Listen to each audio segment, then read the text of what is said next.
Hey, welcome back to episode 54 of the Cellarcast. And today, you might notice that I am joined by a very special someone. Is that my cue? Yeah, say something. Oh, hello. Welcome to the Cellarcast, the Rise of Tigan. I've already risen. Okay. Yeah. But have you risen like Gru? Alright, anyway, so Cat's back. What was the hashtag gentleminions? What's that? What are you talking about? All I saw was like a picture of like a sign that was posted up in a movie theater that said like, due to the recent hashtag gentleminions trend, we will not be admitting anyone to enter like to buy tickets for showings of the Minions Rise of Gru if they're dressed in like suits and top hats or something like that. What's wrong with that? It's literally just Gentleminions. Gentleminions trend? Yeah, cinemas banning groups taking part in the Gentleminions trend. I guess Universal doesn't want money. The trend, which has been acknowledged by the official Minions TikTok account, sees groups of mostly young men turn up in huge numbers, all wearing suits, to watch the new film in an ironic appreciation. There were some people that did it too. I'm trying to... Oh my god, it's just guys in suits going to see Minions.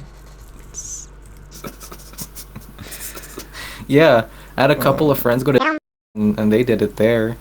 That's... Oh, so you were aware of this. You were familiar with this. Okay, I didn't know it was called Gentleminion. I just saw like a group of my friends from high school doing it, and I was like, "Oh, good for you." I'm glad I didn't have to pay money to see it. You didn't have to... You could have just pirated it. Yeah, that's what I did. I like second guessed myself. I was like, I really want to actually unironically go up to the theater and say one ticket for Minions: The Rise of Gru, and I said no. Okay. Well, they don't need my money anyway because have you seen the box office? They're fine without me. Okay. Well, I'm proud of you for not. For on one hand, I have seen all of the Despicable Me movies in that theater. On the other hand, I would rather much save up for other things. So I'm sorry, Illumination, you don't get my money this time. They're gonna starve now. Did you know that? I'm sorry, they made 108 million this weekend at the box office. They're gonna starve clearly. I'm sorry. We're gonna jump into the comment review. I'm playing this. The song is playing right now, but you can't hear it. I do it in post. Our first and only question comes to us from Lozy. Hi, Lozy. He writes, situation. You finish editing your last video. You upload it to YouTube, and while you wait for it to finish, oh surprise, Kat is visiting. She tells you to go see the new Thor. This happens pretty often, actually. This is actually how we met. Yeah, that's how we met. Yeah, that's how we met. You accept, but first you decide to take a shower, because I'm a clean guy. Time passes, and when you leave the bathroom, oh no, it's Lupe. And he's holding Kat and your mug hostage. He claims to have studied your channel and thoroughly analyzed all your videos, so he doesn't intend to totally take revenge on you and end your life directly. Thank God. He offers you a deal to ease his pain. As revenge, I guess.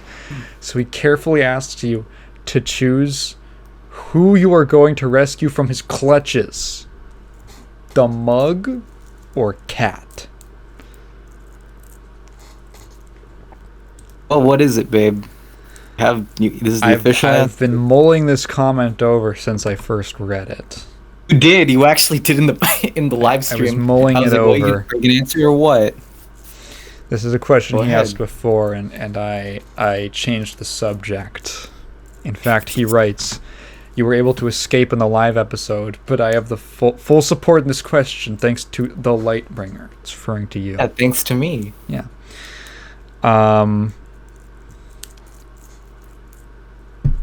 Well, so the mug or cat? For anyone who missed the live episode or didn't watch it, didn't watch it on the whatever, hasn't seen it yet. I have a priceless, extremely limited Sierra Entertainment mug that there's only like 144 of. That cat was so gracious to buy from a thrift store that when she found it, she bought it for me. I drink my milk out of it when I have my cookies, and it's been serving me well. It's a permanent fixture on my desk now, and I now have to choose between either. I'm assuming that like Lupe's gonna kill you or destroy the mug, right? Destroy the mug, yeah. Yeah, He's gonna blow my brains out or yeah. destroy the mug. Yeah, because all Lozy writes is it's rescue from his clutches. Like his clutches could mean like maybe he's got big claws or something like that. He's like an American werewolf. Yeah, like lupus fiasco, more like. Wait, is lupus the vampire thing, or that isn't it a disease? isn't it? No, wait. What's the vampire thing? Lupus. Oh, no, Lupus is a no, wait. disease. Lupus is an immune system. Wait, lupine. Lupine. Yeah, maybe. It's like lupinism or something. It's like the vampire disease. Lupinism and lupinization. The possibility that autism is the human evolutionary past. What the fuck is this? That's close enough. What is this? I just found a random blog. Oh my god, it's called gloriousrawrapping.typepad. You think this is lupus? What the fuck is lupus? What is the werewolf disease called? Werewolf disease. Name. Hypertrichosis? I always thought it was like lupine something. Lycanthropy. Oh wait, clinical lycanthropy. Wait, what the fuck? This is a real thing. Clinical lycanthropy is defined as a rare psychiatric syndrome that involves a delusion that the affected person can transform into, has transformed into, or is an animal. Holy shit. Oh, it's like that book series that we used to read as kids. What? I forgot the name of it, but it's like kids that like shapeshift into shape. Animorphs? Hey, Animorphs. Yeah, they all real had life clinical lycanthropy. They were having a mass delusion. That's the gritty reboot. I didn't realize this was like a thing. A study on lycanthropy from McLean Hospital reported on a series of cases and proposed some diagnostic criteria by which lycanthropy can be recognized. A patient reports in a moment of lucidity or reminiscence that they sometimes feel as an animal or have felt like one. Well, sometimes I might have this because sometimes, like, I go beast mode, if you know what I'm talking about. Oh my god, I know you're gonna say this. I hate you so much. It's kind of, I kind of go wild, dude. A patient behaves in a manner that resembles animal behavior, for example, howling, growling, or crawling. Oh no. There was a movie. Furryism. There's an art movie that's basically just this. See also therianthropy as a shape-shifting clinical vampirism. I think you found your answer. An obsession with drinking blood. We were talking about something else. I'm sorry. Werewolf lycanthrope fiasco. Lupus fiasco. That's funny. Fuck. Okay. Yeah, the question. I forgot to mean, answer that. I don't know. It's like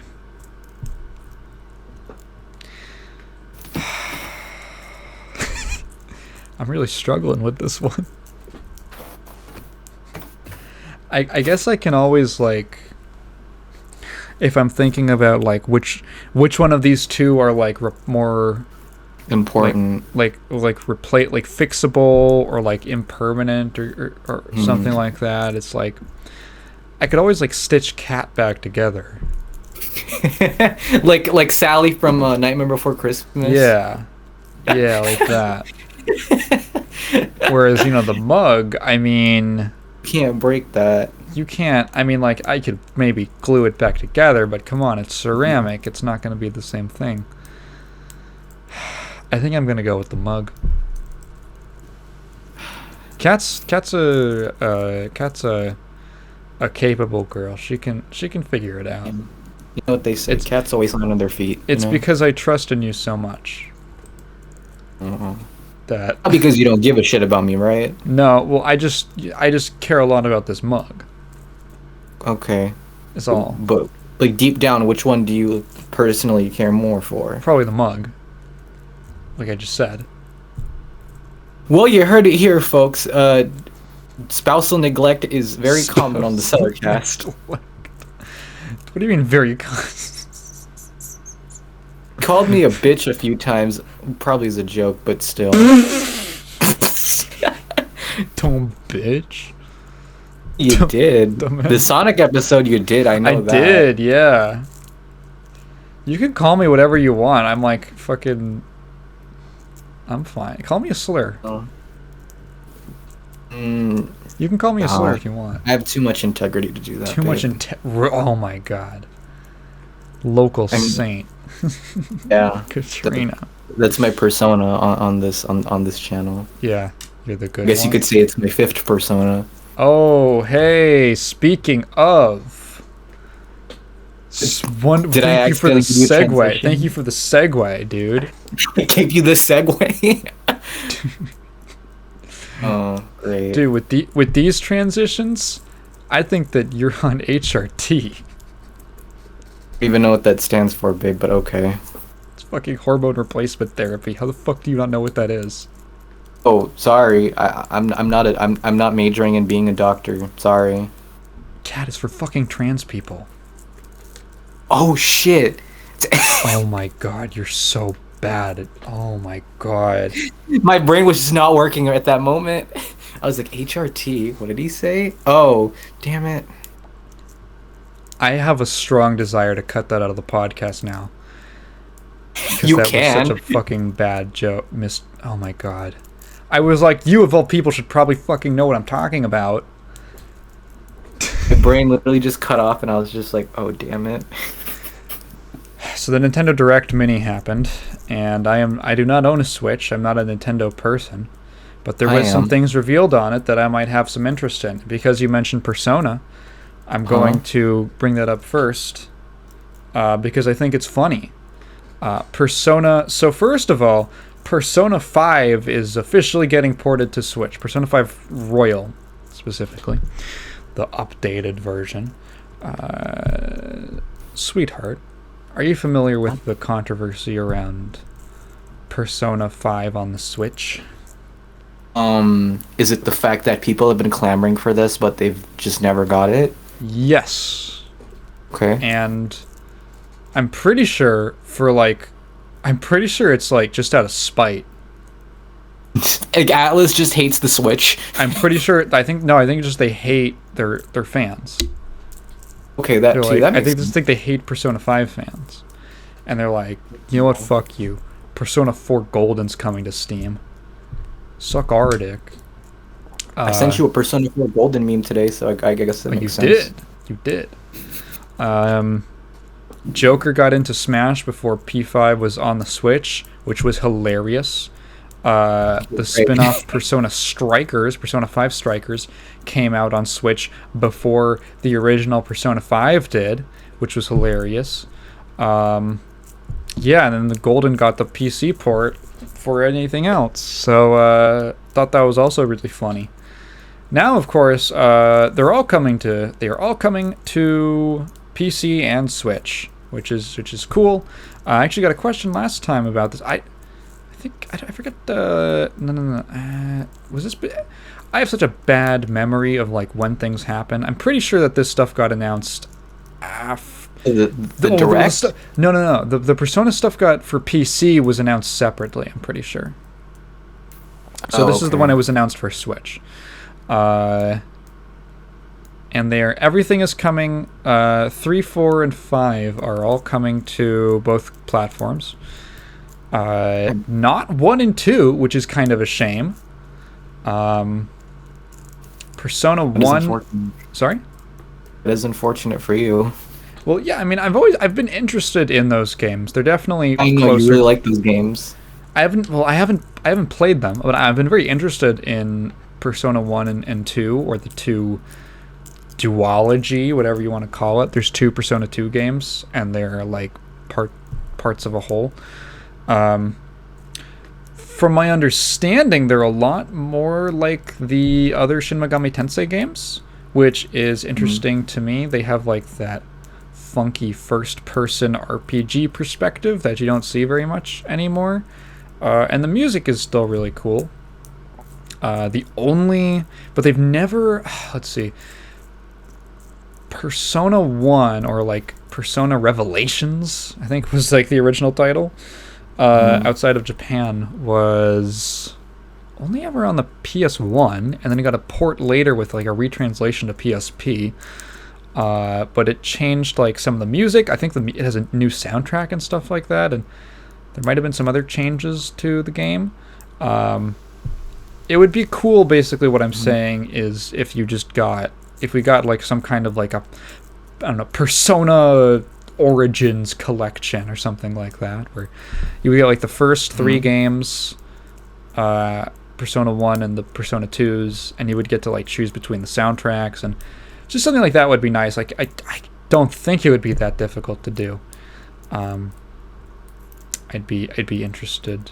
I'd be interested in like picking that up, because I'm willing to deal with weird old games. Like me. No. Huh? I thought you meant like you were a weird old game. Oh no. And I was like, no. We'll get to that maybe later in the podcast. Anyways, which on just this entirely. Yeah. Sorry. Wait, were you asking my thoughts on this? Yeah, I was entirely? Okay, sorry. Fucking Audacity froze for a second. We're good. I was like, I saw it like freeze. Anyway, any thoughts on this? Are you interested in picking it up as a Switch owner? Don't really play Persona as a franchise anyways, so it's just like, okay, whatever. Cool. Sorry, you guys can't get your Persona 5, but maybe that day will come soon. Maybe it'll come. Wait. What? Yeah. Just maybe soon. We don't know. Something I found funny was that the specific version of Persona 3 that is being ported is Persona 3 Portable. So are you familiar with the different versions of P3 at all? No. So here's a funny story. So Persona 3 basically has 3 versions. Persona 3, the original. Persona 3 Fez, which was the updated version with like some more content and stuff like that. And then Persona 3 Portable, which is the PSP port of the game. All of these have different content in one way or another.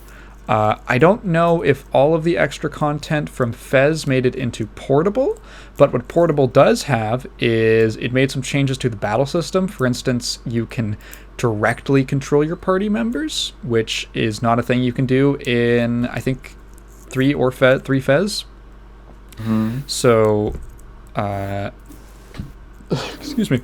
It also comes with an alternate playable character. There's a female playable character who has an entirely new, set of storylines.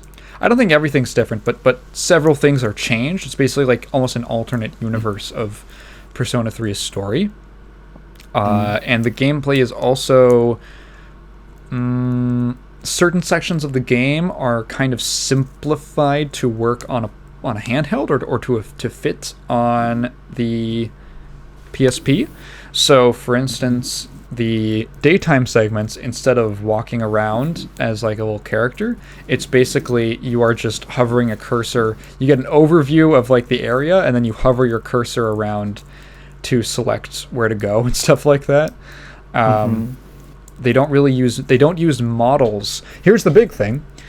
For in-game cutscenes, they don't use character models. Whereas, in Fez, for instance, or the console versions of P3, in those segments, there's always character models just standing around or moving, or you are controlling. Portable just uses the basically just flat images that you can then like select characters to talk to on, and then like their portrait will pop up. I see. So when the version that's coming to Switch and Steam, I believe, is portable, people were like, why would you do that? It has like a much like more pared down presentation and all that, and I would like to play the one that doesn't have kind of boxier PSP graphics.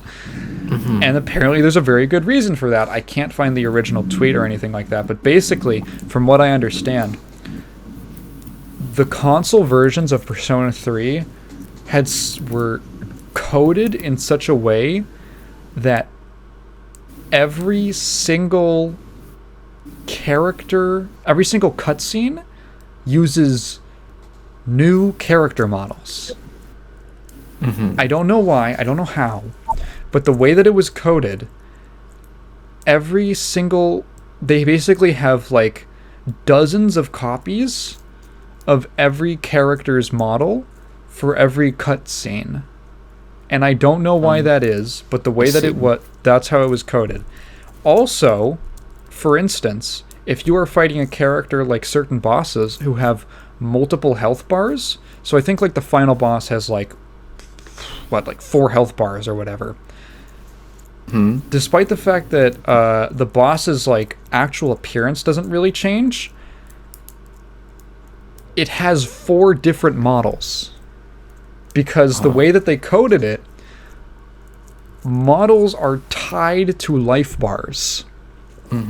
So it's just 4 identical models for each health bar. I see. Which is really funny. So they just went with the portable version, which is way less messy of a code base, which is really funny to me.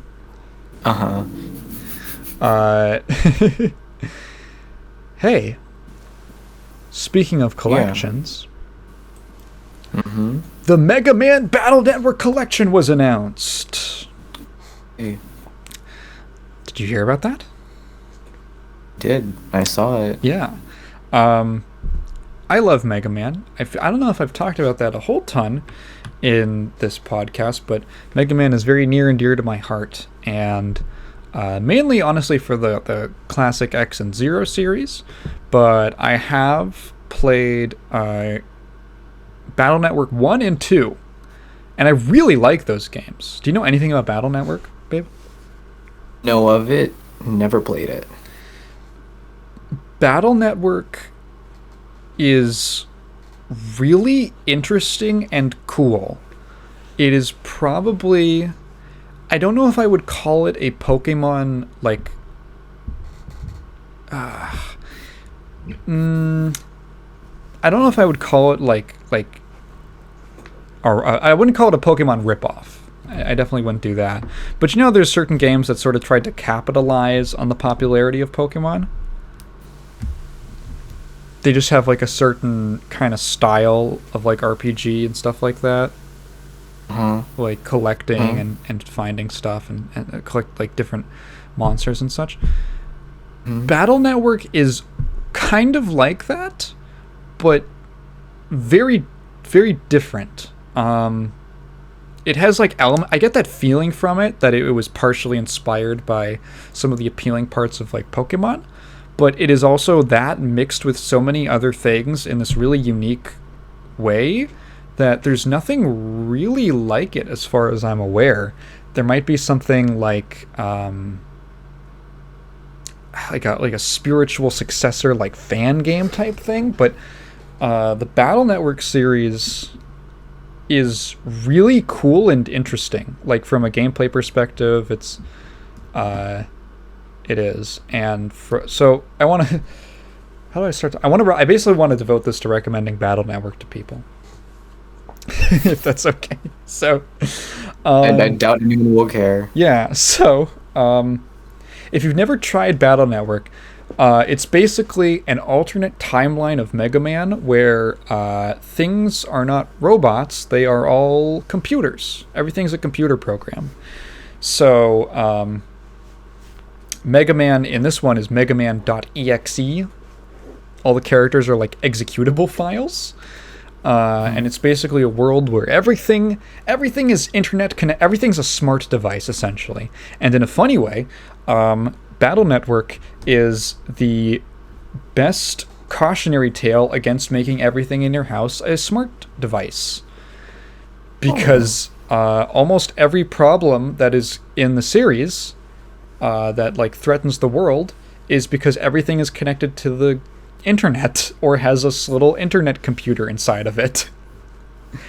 From like your oven to like dams and stuff that you can like blow open and flood a city with or something like that. So basically the plot isn't like super important. It's basically it is more plot heavy. It's not like negligible like most Pokemon games, but I would call it's kind of like a Saturday morning cartoon, if that makes sense. It has that kind of feeling to it, and in fact, there was a Saturday morning cartoon of it. It was an anime. Okay. Was it just called I think it was just called the Battle Network anime? I forget. The main way that it has a very like bright, fun kind of Mega Man aesthetic, like that like 2000s kind of like Mega Man Zero aesthetic, but a lot more cheerful than the Zero series is. Just like very bright, lots of like bright saturated colors and cool kind of slick looking characters. And tons of redesigns for all of like the Robot Master characters and some of like the Mega Man X characters too. Basically reinterpreting them as like what if they were computer program things. And some of the designs are really, really good. I love the way that like Proto Man EXE looks. I always really like Toad Man. He's really funny. There's some cool like original ones. There's like what is it, Chess Man? It's like a chess piece. It's cool.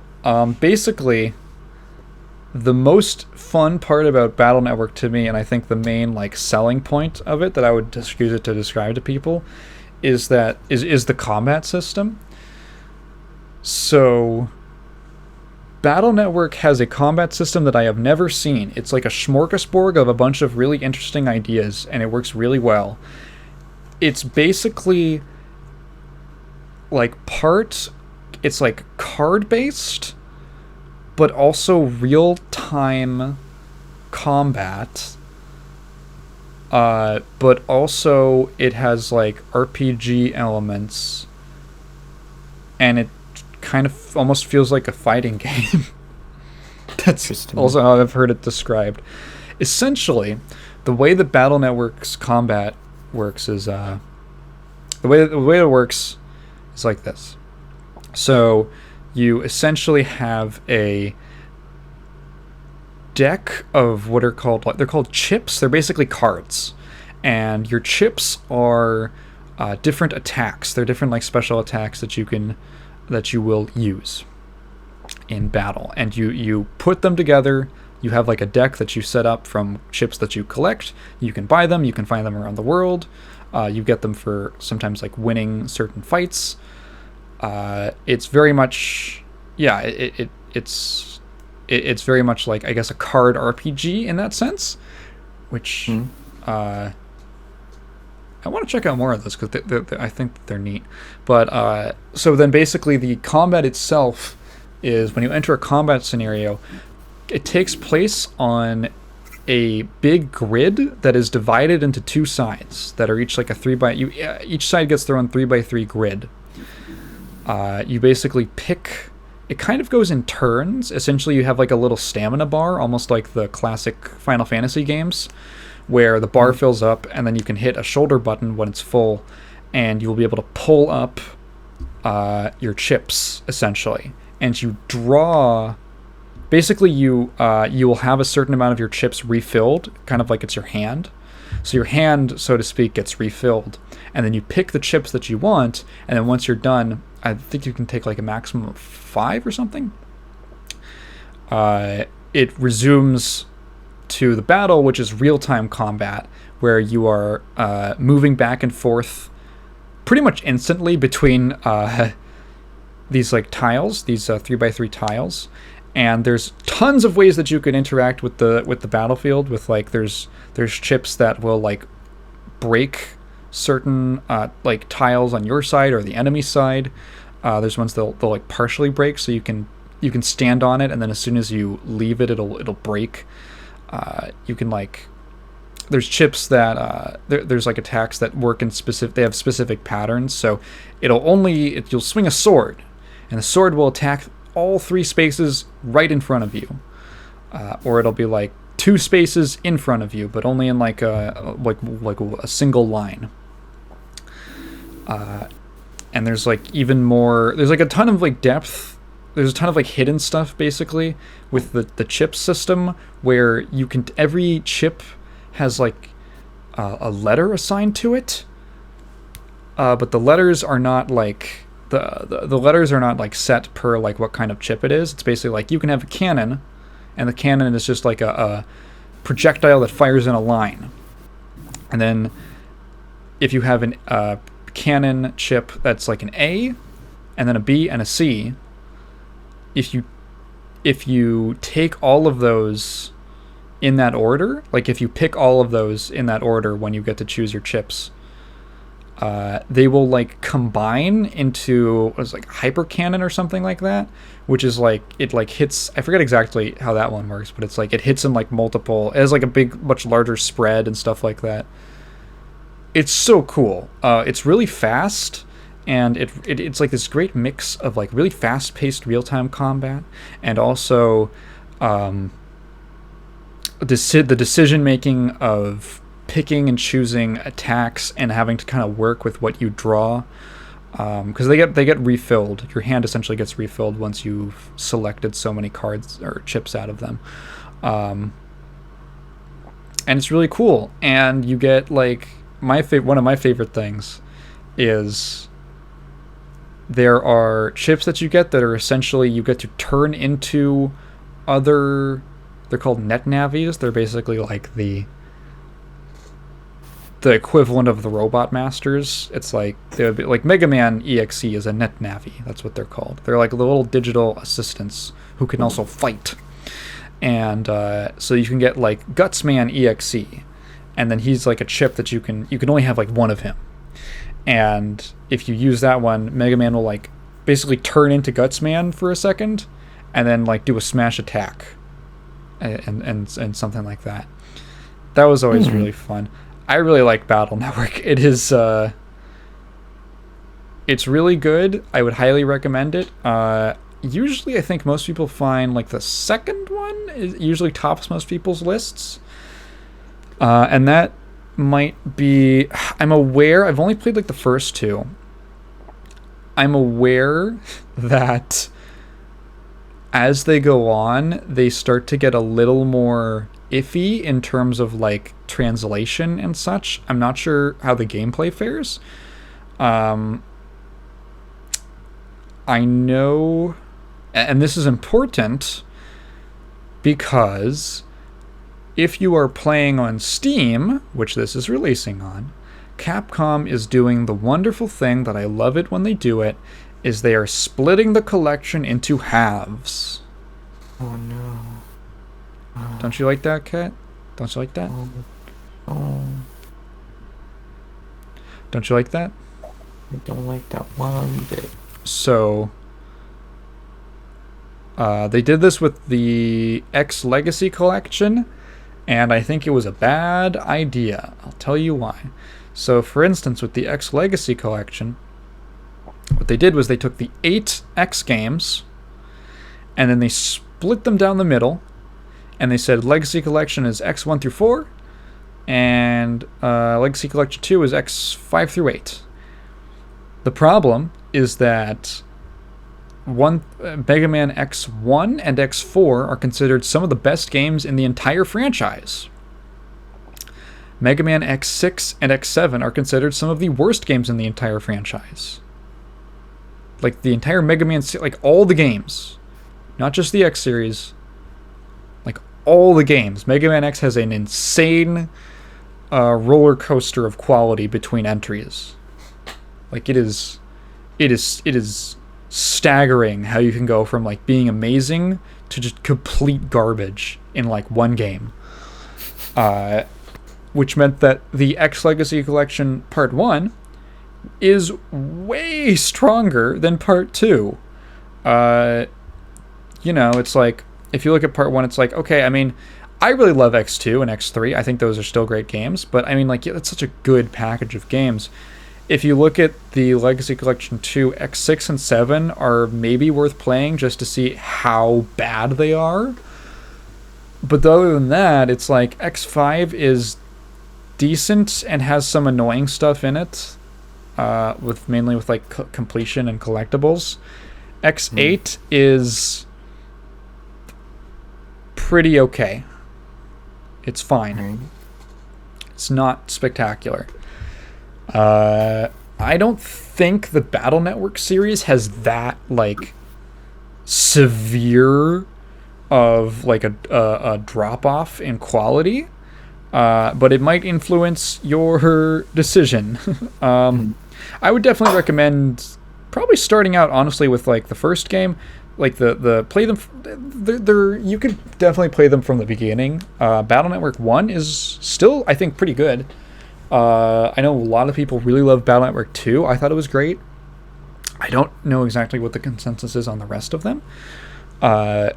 What is kind of appreciated is that starting with the third game, they started Pokemoning it. So, Battle Network 1 and 2 that was just the game. With 3, they decided to split it into 2 games. I think, was it Blue Moon and Red Sun? Battle Network 3. Just Blue and White, that's what it was called. So Blue version and White version. And then with 4, 5, 6. Oh, 4 was called Blue Moon and Red Sun. Okay, they did it again. That's confusing. Then 5 wasn't 5 like Team Colonel Team Colonel and Team Proto Man. These names are. What did they do with 6? Oh yeah, Psybeast Gregar and Psybeast Falzar. The names get a little wild. In the kind of sequel to Battle Network, which is Star Force, they got even crazier with it and decided there were only 3 quote-unquote games in the Star Force series. However, each one of those had 3 different versions. Does that feel excessive? Does that feel excessive? Yeah, it does. Mega Man Star Force. So like even the first one,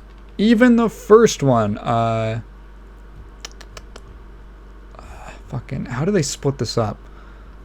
Oh no, they're just going in the first game. Star Force series, also known as Shooting Star Rockman. So the first one was Mega Man Star Force Dragon, Pegasus, and Leo. The second game was Zerker, Saurion and Zerker, and what the fuck? Wait, Mega Man Star Force 2, Zerker X Sorion, and Zerker X Ninja. Oh, so they only did 2. Okay. I was lying. I thought that it was 3 for each one. I got.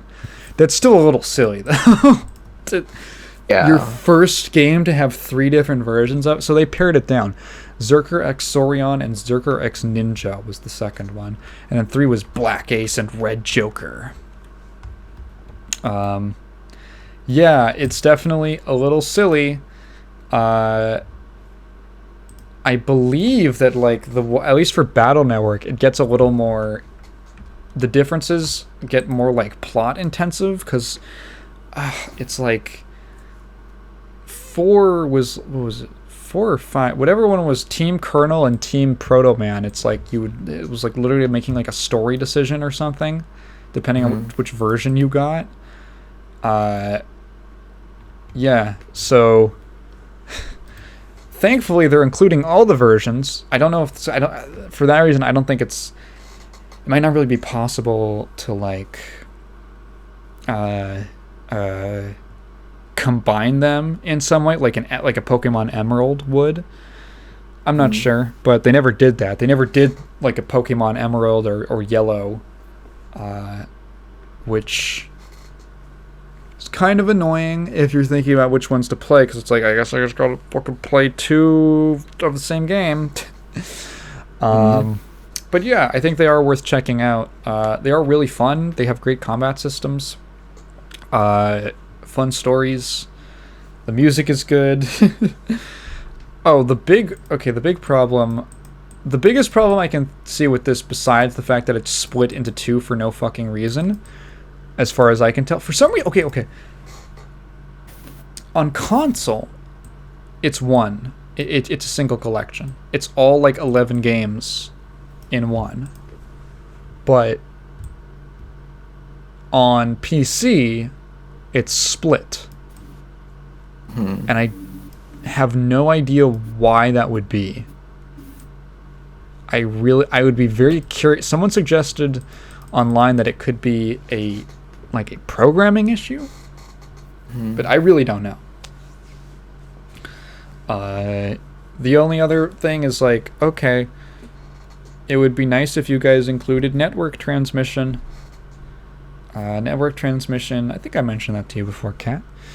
Network transmission was the GameCube spin-off of Battle Network. That is a 2D platformer, like other Mega Man series games like X and Classic.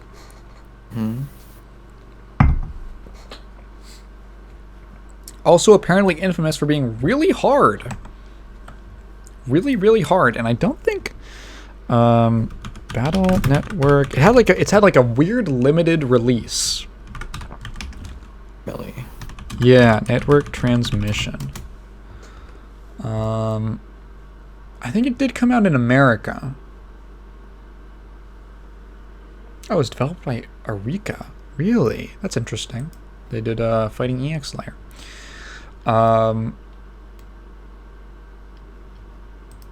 Yeah, so it did come out in the US and Europe, but it's had like a very limited release, and it's like never been re-released or anything.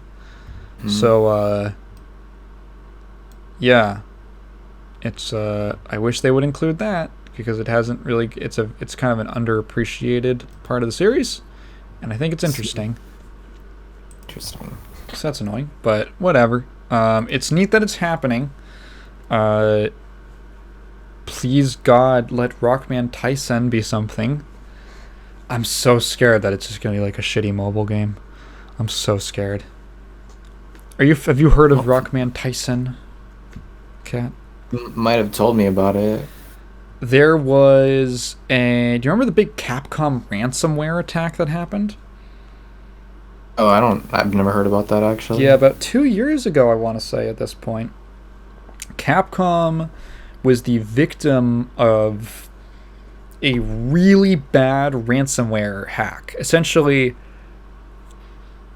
Basically, like, all their shit got hacked by some group of people, and they were holding all the information ransom from Capcom and releasing part of it.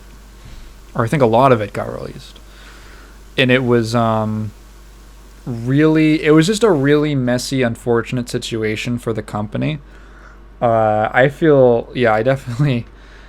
It must have really. It wasn't even like just limited to like development things. It was like personal information of like a lot of, maybe all of their employees, including like medical records and private information, which just like really sucked.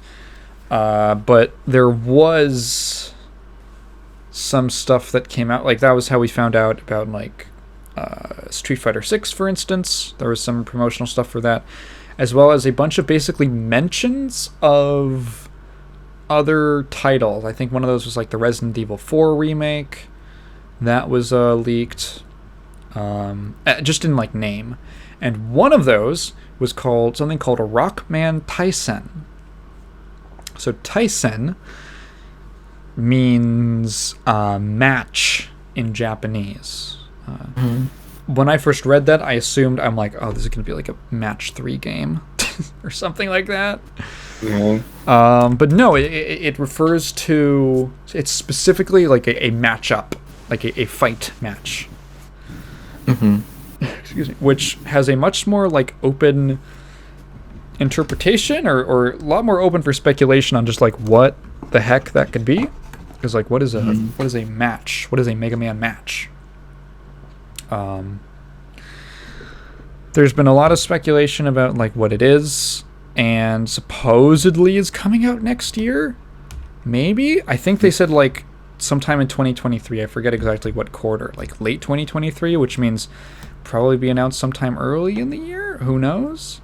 There has not been a peep about any Mega Man related news in forever. So, besides this Battle Network collection. So the prospect of a new game is exciting, at the very least.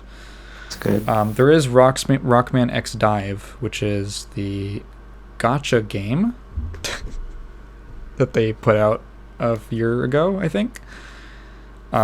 Which, for the record, if anyone's curious what I thought about that, I played it. I actually didn't even play the official English release. I played it before it was released in English.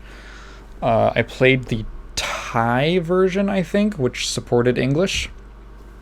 There was an English translation fully ready, but I guess I didn't have servers ready.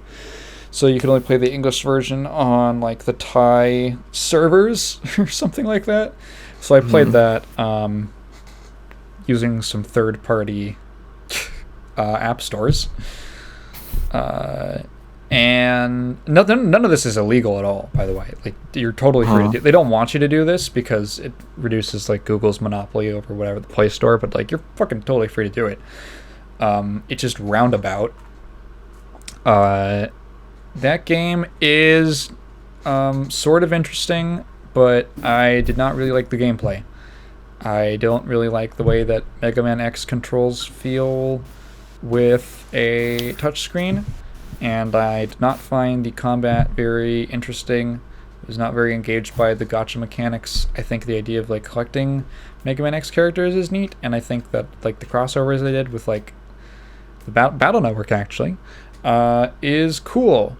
They have also added a bunch of original waifu bait characters, Great. which Mega Man has not really had before, that I just randomly see. If I just look up Mega Man X Dive original characters, there's like some really like Droid Claire. Who the fuck is it? This character design is so weird. I'm like, is this is a Mega Man game? Yeah, there's a bunch of what is she, like a goth? She's like a goth girl? It's kind of neat. Yeah, it's weird. It exists. There's like wedding skins for some of the characters. Layer has a wedding skin that I like. Anyway, I'm gonna stop. I'm gonna cut it now. Other things from the Nintendo Direct that got announced. NieR on Switch. Cool. Very cool. Cool. Yeah. I love NieR. It was one of my favorite. Oh, man, do you remember when NieR came out? 2017. Yeah, but like, do you remember like the time period? Yeah, I do. I remember specifically it was October 2017 because I remember there was like a slew, just like a deluge of like really hyped up games that were coming out. Like, I remember the memes around the time. It was like, there's too many good games coming out, or good looking games coming out. One of those was NieR, and it was definitely like one of the, I guess, sneak like best games of the year. That game is fantastic. It's wonderful. If you're going to play it and you know nothing about it, word of advice: when you finish the game, you have not finished the game. It's good advice, I guess. So the game basically has a very interesting structure, where basically on a single save file you will play through the game, which takes about 10 to 16 hours, at least for me. Then you get like an ending and credits. And then if you restart the save file, you will start what's called Route B. And you will play through the game. You will play through it. It's, how do I describe it? I'm trying to describe this without spoiling. I don't think it's really spoilers to say, like, on Route A, you play through 2B as 2B with, like, you're assisted by your little robot friend, NieR, your little boyfriend. And then on Route B, you play as NieR, and it is slightly different, but it's generally the same story with like some extra perspective. And then Route C is a completely different game. Oh. Route C is basically the sequel, and it is like the best part of the game. It makes the game. It's super fucking interesting. That game has one of the best stories in a game I've seen. It's fascinating. I really don't want to. I could talk for a while to someone else who has also played NieR, but because a lot of people who maybe didn't get the chance to play it the first time around and own a Switch, I would highly recommend that you play NieR. Make sure to play it 3 times. It's actually not that much of a hassle. Yeah, fantastic game. And now most people just know it because of 2B. Yeah. That's how I know about it. So yeah, I don't blame them. Finally, for the Nintendo Direct. Have you been paying attention to Sonic Frontiers? I've been paying a little bit of attention to it. I saw the initial trailer for it when they showed it. I almost said AX. No. The Game Awards. Yeah. And I saw a little bit more of it, but other than that, I'm like, it looks cool, but it's not cool.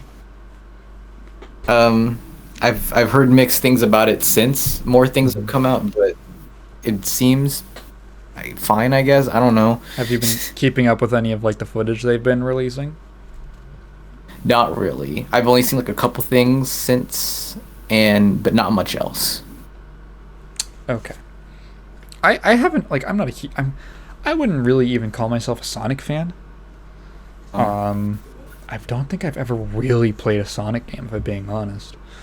What was the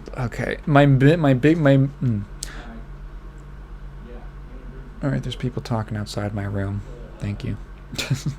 My strongest memories of Sonic are being a kid playing Sonic Flash. Did you ever play Sonic Flash? Oh yeah, I do remember that actually. Yeah. It blew my mind way later when I found out that those were just like repurposed assets from, I think, Sonic Rush. Yeah. But yeah, and it was only like 2 levels. But I was like, it was that, and then I remember playing Sonic Rush before I could fully read. Sorry, not Rush, Flash. Before I could fully like read things. So like I could never find it again, but like I would stumble across it by like just clicking on ads on websites for like Flash games, and I would find it again. And I'd be like, oh, it's the game. And then, did you ever have? Okay, this might be a regional thing. Did you guys ever have kids snips? What?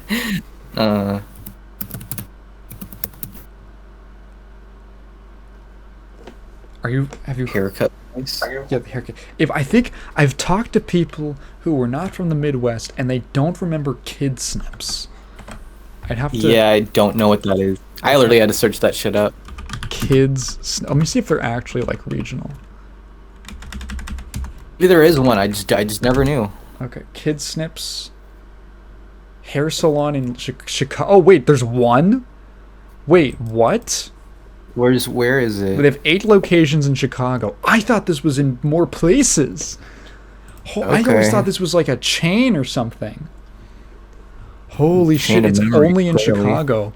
Arlington, Chicago, Deerfield, Naperville, Oak Brook, South Barrington, Vernon Hills, and Wilmette. Holy crap. I never knew that.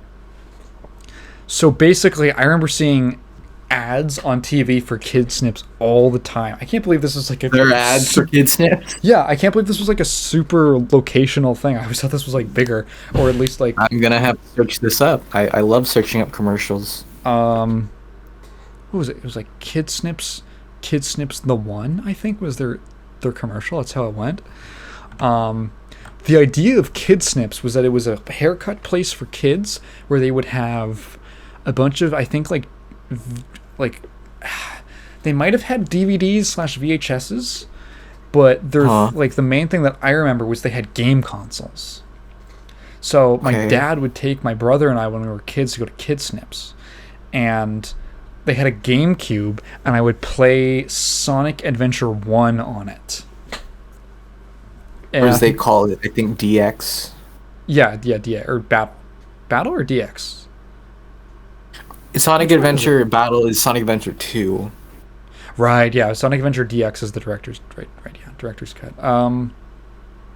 So I would play Sonic Adventure, the original, on their GameCube, and I remember that it was the original because it opens with a boss fight against Chaos. I have heard that like it's not great to open your game with like a boss fight. There's probably ways you can do it well. For me, as like a 6-year-old, this was not a good way to open a game because I had never seen a GameCube controller before, and I did not know what the buttons did. They were just colors. I would think I might have been even younger than 6. They were just colors, and I would like nothing was explained, or if it was explained, I couldn't quite like read it. So I would just kind of get hit over and over again, and I never knew what to do. And I never made it past that boss fight, and then every time, every like few months when we would go back to Kid Snips, I would try it again, and I would never get past it. That is my only other memory of Sonic in my like childhood. That's yeah. So it's a big relationship right there. So I would not describe myself as a Sonic fan in any real capacity other than I am familiar with it. I haven't even really played other Sonic games.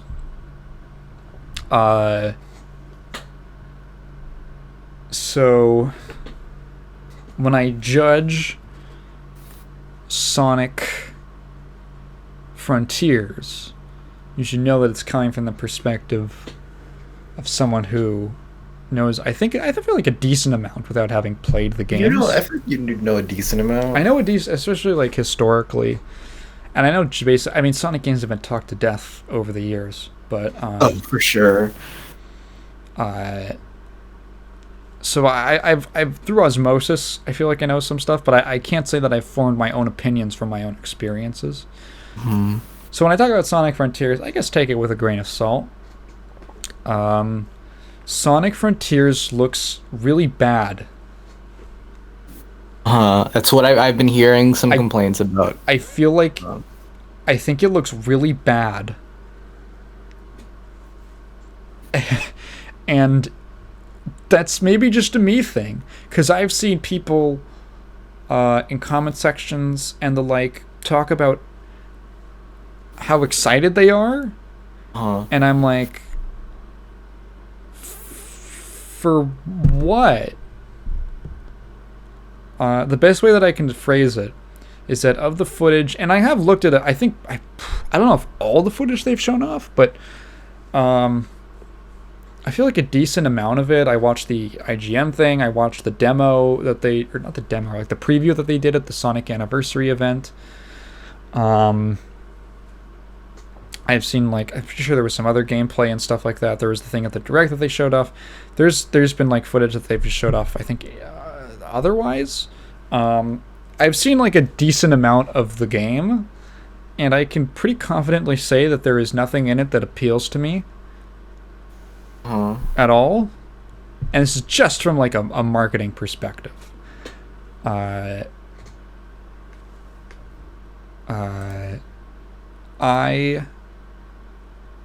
like the did you watch the IGN footage, right? Like the first like extended gameplay that we saw. that's like the only other thing I've seen other than the initial trailer. Dude, they should not have shown that. It- They should not. There was fucking like pop in of like all the shit in the sky. You remember that, right? Like they just be Sonic would just be I do walking, vaguely remember and then that, stuff yeah. would just pop in, like the random obstacle courses. I was like, this looks bad. This looks like unfinished. This looks like a test environment, pretty much. No. I was like, is this the game? Like 06. Maybe not that, but maybe in a different way. I don't know. Okay. It really just felt like I'm really conflicted because I feel like they've shown off so much of enough of the game, but only like maybe like a really small piece. Because like for the grand majority of the marketing material, I'm like, is this just like the meme of Nintendo hire this man? That was just, they would put like Mario in Unreal Engine with like realistic grass. Yeah. People put Nintendo hire this man. Yeah, I've seen a bit of that. That's just what the Frontiers footage looked like to me for the longest time. It was like Sonic is in a realistic looking hillside, like hilly, grassy area, and there is, excuse me, there is random, what would you call it, Sonic things? Like rails and like bounce pads and the hoop things and just like kind of randomly scattered through the world with no real rhyme or reason or direction. Like they're just there. There weren't any enemies that they showed off, and it was just like running around. And then they would you would reach a bounce pad or something, and you'd bounce off of it onto a rail, and then you'd grind off the rail, and then you'd come off and like run across a hill again. And I'm like, is this a video game or like a simulator? Yeah, well. Like what is? Yeah, it feels like a Sonic like 3. Like when I say it feels like a test environment, it's really what it feels like. It's like this is an environment they used to test like the physics and the lighting engine and stuff like that. Not like a real like playable part of the game. And from all I could tell, this was just what the game looked like. And I didn't even understand, like, okay, you gotta like defeat certain enemies, like you gotta defeat bosses, and you can like run up the bosses, and like, oh, it's kind of neat, I guess. And there's like structures and stuff. I don't really know what the structures do. There's enemies, and Sonic can do this really, I think it looks really dumb, this fucking spin move where he spins around in a little, he runs around in a circle. Maybe I haven't seen a lot of this. This is your thing? They keep showing it off. His, like, circle running move. Like, this is his thing? There's, like, a weird mechanic where you can, like, draw things by running with Sonic. Draw things? Yeah, like you can run in a circle around an enemy and it'll like stun them or something. I forgot exactly how. Again, take everything with a grain of salt. I haven't like committed everything to memory yet. I don't have an encyclopedic knowledge of everything that's known about the game at this point. Feel free to clarify. But it's like I remember seeing this and I'm like, this is weird. This is something. It's kind of interesting, but like, what is it? Like, what is it? How does this stuff tie together? I can't tell if this game is actually bad or if it's just poorly marketed. Does that make sense? I guess we'll have to find out soon enough. Yeah, because they showed off just like random snippets of like Sonic in like, it's like 5 seconds of Sonic in like an industrial area. And then 3 seconds of him in like a Green Hill looking zone. And I was like, oh, is that other places? Are those like other worlds or locations or something? Do you get to go to those or not? What is the like what's that? How much of the game is gonna be these different areas? How much of the game are these different areas gonna like take up? Like, I'm not really getting any kind of like sense of structure or like direction. It's just like, it just feels like things. It's just like things that you can like do. And mind you, I've been on the record before as someone who does not really care very much for open world games. Now, thankfully, this is not an open world game. Kat, were you aware of this? No, but I'm glad it's not. No. It's not open world. It's open zone. Okay. What is... Oh, you don't know what open zone is? Maybe I need a little... You don't know what open zone is? The difference, I guess. Well, open world is the character in an open world. Whereas Sonic Frontiers takes place in zones that are open. Okay. There was an interview. Let me find the exact quote. Sonic Frontiers Open Zone.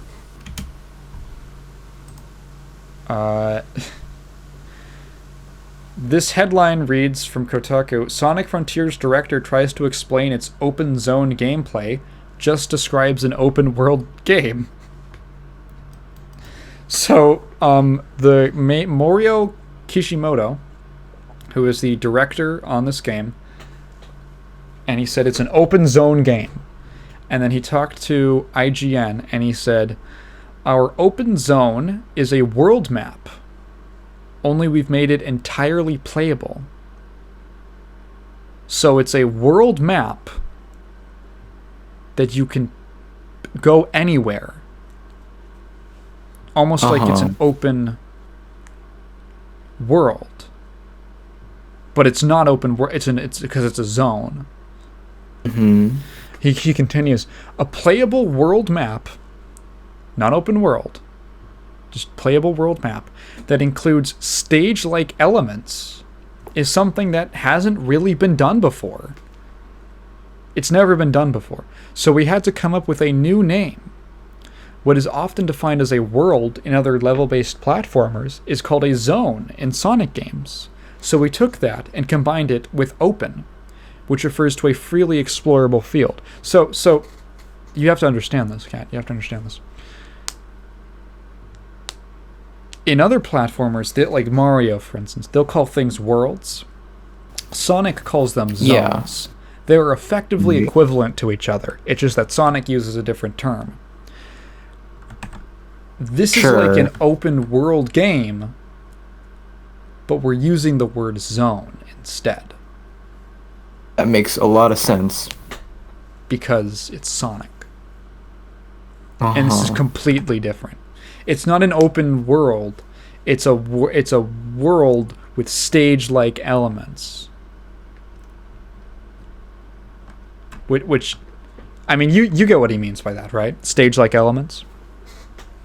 Yeah. Yeah, open worlds do Totally. not have like things like, interactable pieces or anything. Like I can't think of a single, you know, I can't think of a single like other 3D platformer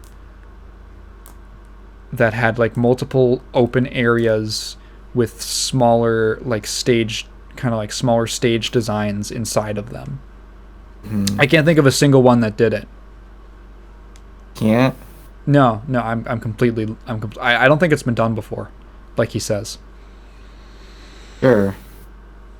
Yeah. Um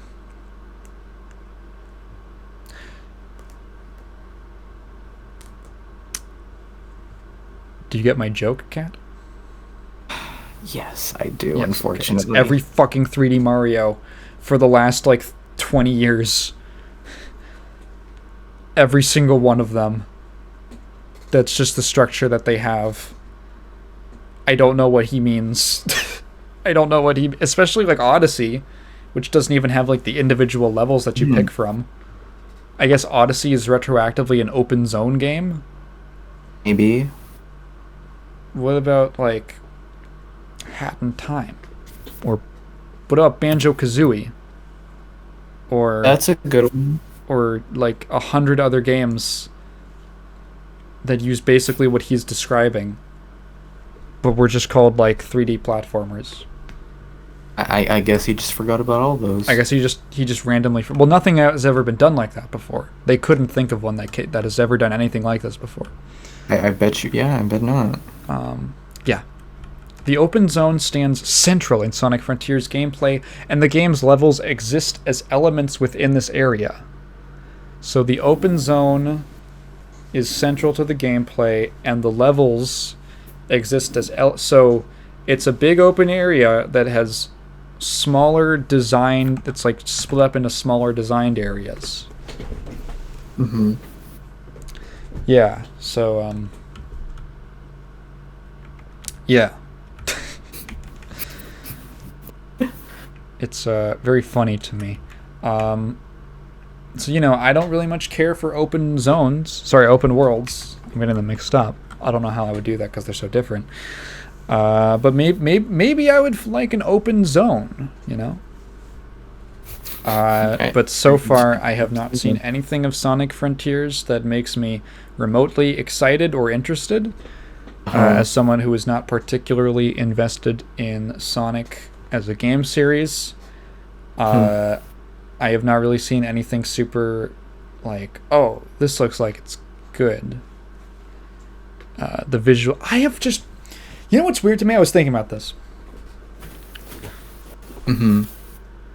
What the fuck was the deal with Sonic Adventure's art style? Do you know what I'm talking The about? Sonic Adventure games. You know what I'm talking about? Be more fucking specific. Jesus, you don't have to be so aggressive. Do I know? Well, Tell okay. me. Okay. So, like, every Sonic game up to that point had a completely different art style. Oh, okay, right? I know what you're talking about. Starting with, like, Sonic 1, they had this kind of, like... See design. Kind of like surrealism, Art Deco, almost fantasy-ish sort of look going on. Yeah, fantasy. Look going on with, like the checkerboard.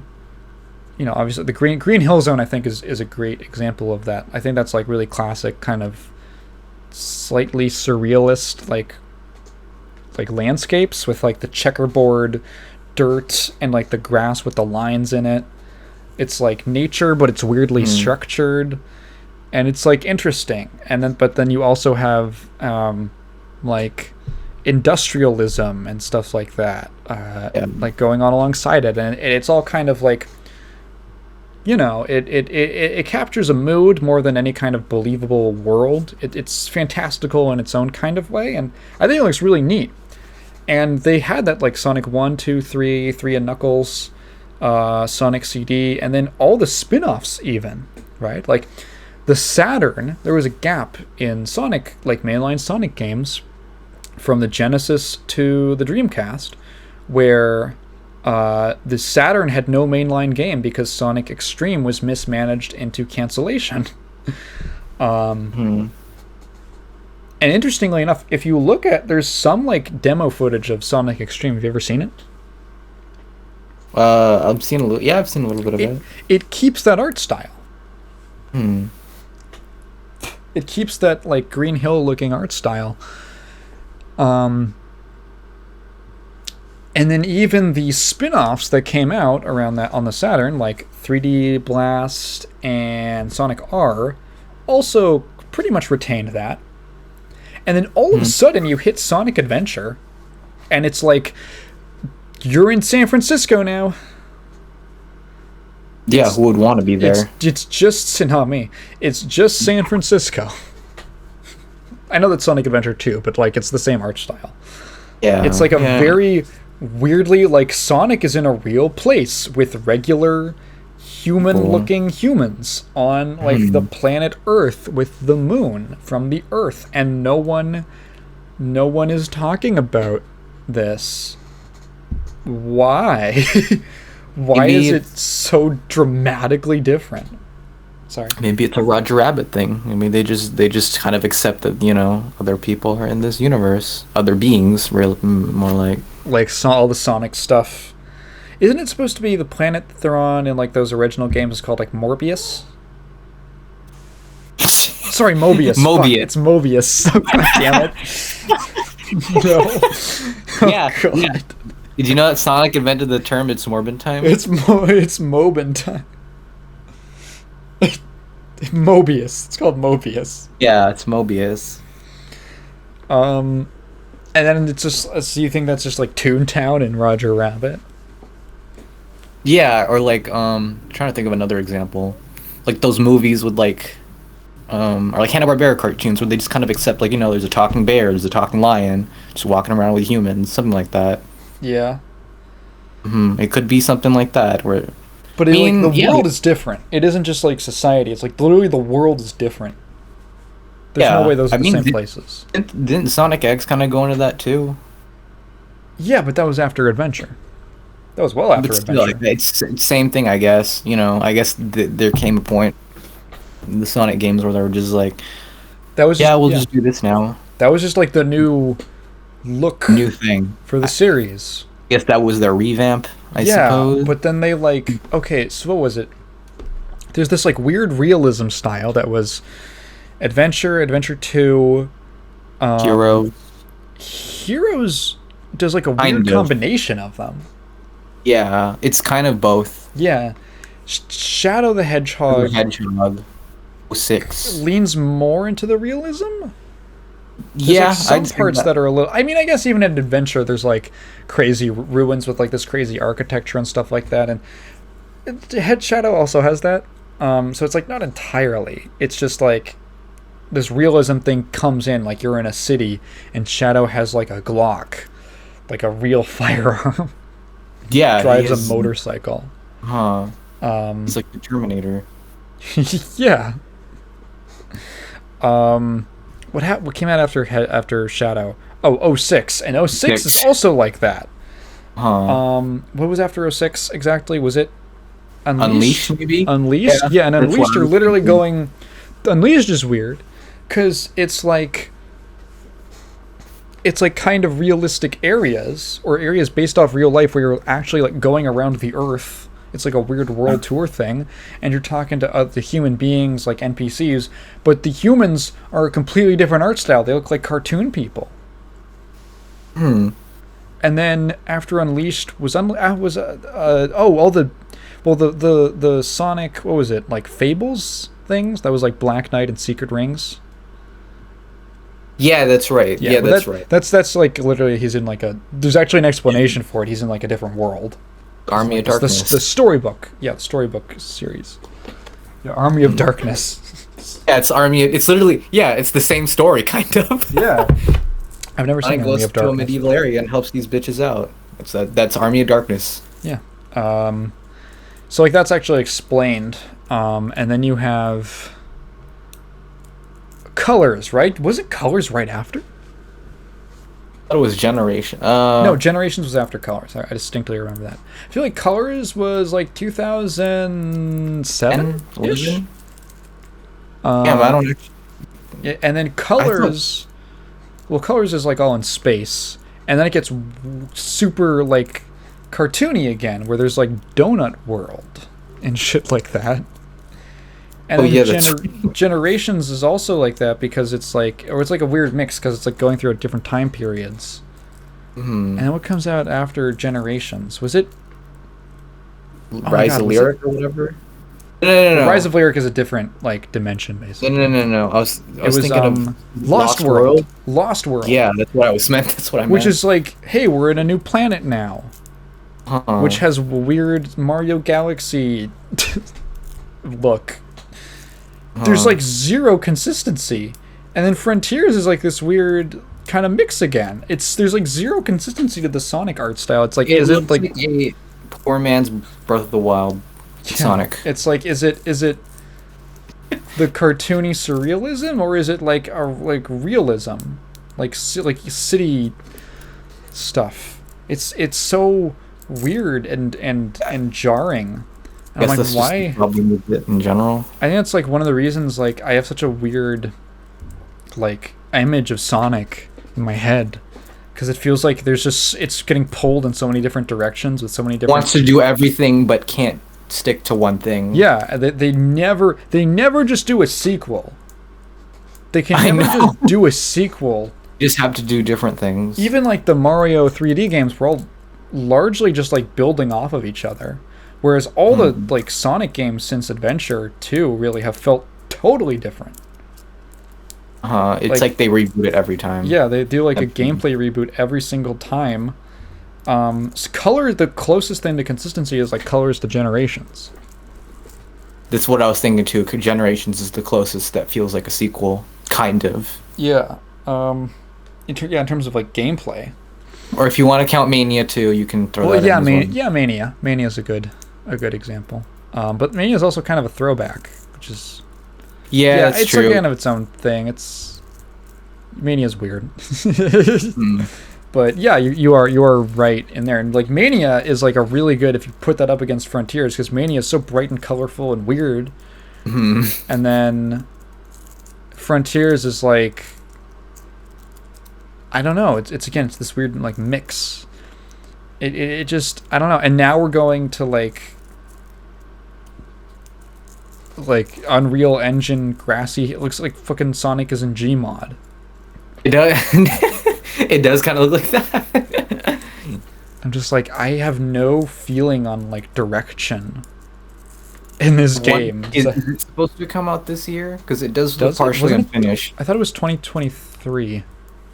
Okay, if it is, then that would make more sense. Release date. A part of it does look a little unfinished. 2022. Let's go. So by the end of the year, this thing's coming out. Maybe. I hope this isn't on like a strict deadline. And it says soon. Oh wait, coming to Switch soon. Wow. Oh wow. Actually, in that. Oh yeah. So the release date is coming to Switch soon. The Switch is getting it first, I guess. And the Sonic Frontiers release date is slated for 2022's holiday season. Okay, so like around like November, maybe like early December. So I figured it was going to be a holiday release. But like, this gives me a feeling that this is going to be rushed. Possibly. Maybe it's like Doom 2016. You know? Do you remember Doom 2016? Was that game rushed too? No. So 2016 had a weird marketing thing. Because like Doom hadn't been a thing for years. People didn't really know, like id hadn't made a game, and their last game was like Rage 2 or something, which no one gave a shit about. Most people don't even remember that it came out. Most people forget Rage even happened. The first game. Do you remember Rage? No. Do you remember Rage by Wish I id did. Software? Yeah, exactly. So it was like, oh yeah, the id, remember when they made Doom and Quake and all those, and hey, they're making a new Doom, I guess. All right, and no one really knew what to think about it. And then the first thing that was actually playable of the game was they did like a demo for the multiplayer, or like a beta for the multiplayer, and it was not well received. People were like, "This is jank. This is bad. Ooh, Okay. this is bad." And then the game came out, and it was like I was fucking sick. It was great, and everyone liked it. And it was like, holy shit, this is not what I was not expecting this to be so good. And now it's like back. The genre of like movement shooters is like revived now, thanks to how good that game is. Right. But everyone thought it was going to be shit because of what they showed off beforehand. So, like, maybe it'll be something like that. It still doesn't reflect well on the marketing that they would market a good or even like a decent game poorly, but at best you can hope that this is I'll hope that I don't want games to be bad is the thing, right?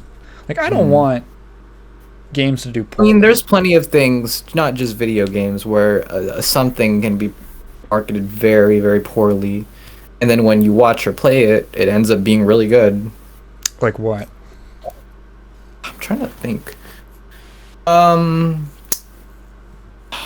What's an example of like a trailer that looked really bad?